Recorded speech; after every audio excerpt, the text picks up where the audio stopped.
Introduction. Hello students, can you imagine how cold the earth would be if there were no sun? The sun is the earth's main source of heat.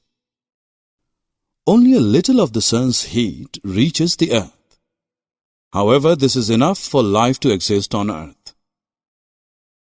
Other sources of heat are fire and electric heater. In this lesson, we will study about heat and its measurements.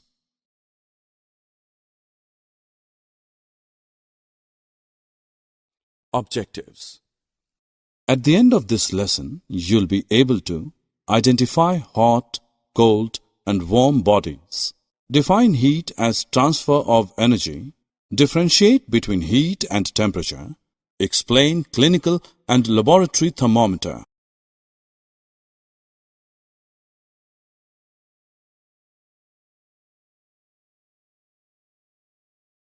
The sun, burning fuels, electricity, and mechanical work are sources of heat. Let us perform an experiment. We keep tin or aluminium sheet out under sun and touch after some time. We then place the same tin or aluminium sheet inside the house. Touch the sheet after some time. In the first case, we feel hot, and in the second case, we feel cold. Let us prove through another experiment that sun gives heat. Use a magnifying glass to focus sunlight on a piece of white paper.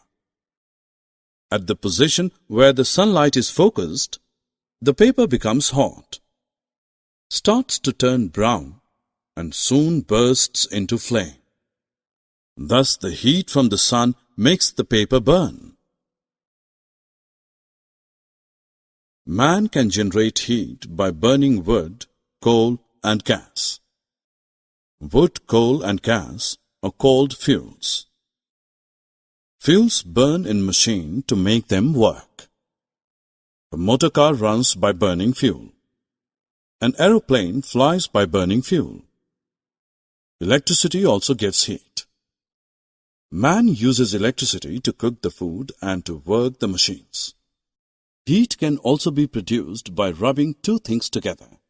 This is by doing mechanical work.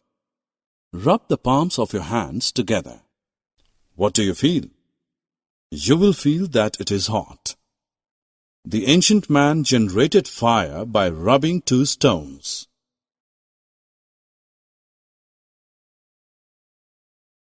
You must have held both ice and hot cup of coffee.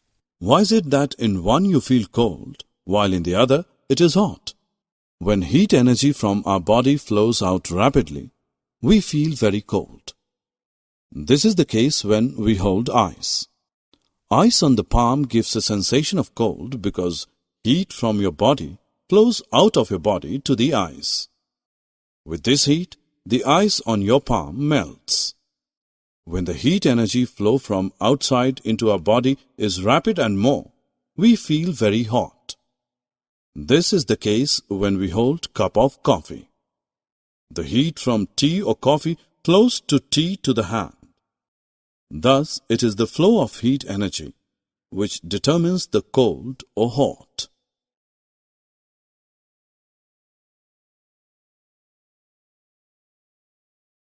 Students, let us perform an activity to understand the concept of direction of heat flow. We place a glass of hot milk in a dish with cold water. After some time, milk gets cool and water gets warm. Both milk and water come to lie at the same temperature. Direction of the flow of heat is from hot to cold. Now we will learn the concept of temperature. Temperature is the measurement of hotness or coldness of an object. We say that water from fridge is cold and milk is hot. How much cold is water? Is it cooler than ice? How much hot is milk? Is it hotter than boiling water? Obviously, for this we need a measure to know about coldness and hotness of a body. A hot body is at a higher temperature than a cool body. When a substance is heated, its temperature rises. On cooling, the temperature comes down. Degree of hotness or coldness in a body is described as its temperature. The table shows the difference between heat and temperature. Heat is a form of energy. Temperature is a measure of heat energy level. Heat energy raises the temperature of a body, while the temperature decides the direction of flow of heat. Heat flows from a body at higher temperature to the body at lower temperature. Heat is measured in joules.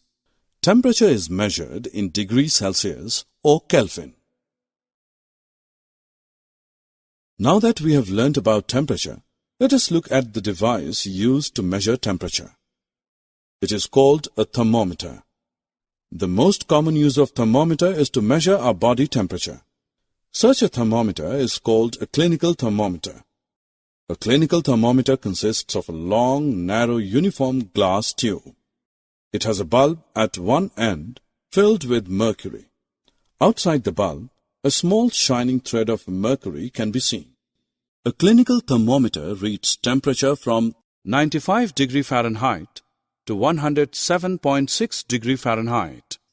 The normal temperature of human body is 98.6 degree Fahrenheit.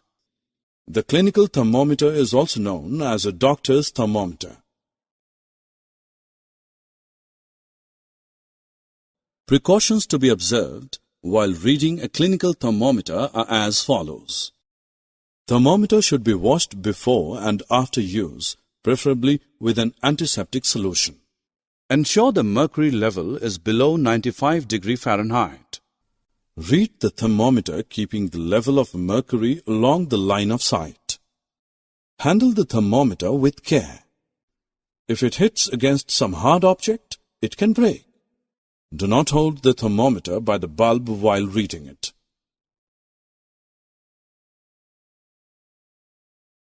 Let us now discuss laboratory thermometer. A laboratory thermometer is used for measuring the temperature in a science laboratory. It is similar to clinical thermometer but is long and narrow.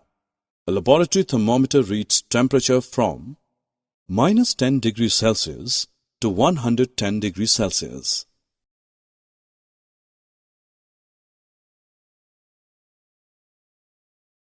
Let us now measure the temperature of hot water kept in a beaker. Take a laboratory thermometer. Immerse the bulb of thermometer in hot water.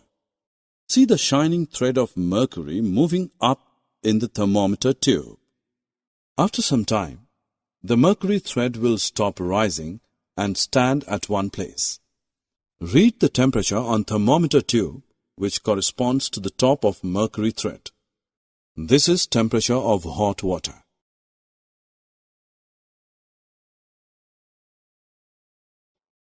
Summary.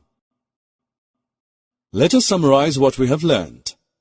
You feel cold, warm and hot. Heat flows from hot to cold. Temperature is the measure of heat. A hot body is at a higher temperature than a cool body. Thermometer is used to measure the degree of heat in a body. Clinical thermometer is used to measure a body temperature. The range of this thermometer is 95 degree Fahrenheit to 107.6 degree Fahrenheit. For other purposes, we use laboratory thermometers. The range of laboratory thermometer is -10 degrees Celsius to 110 degrees Celsius. The normal temperature of human body is 98.6 degree Fahrenheit.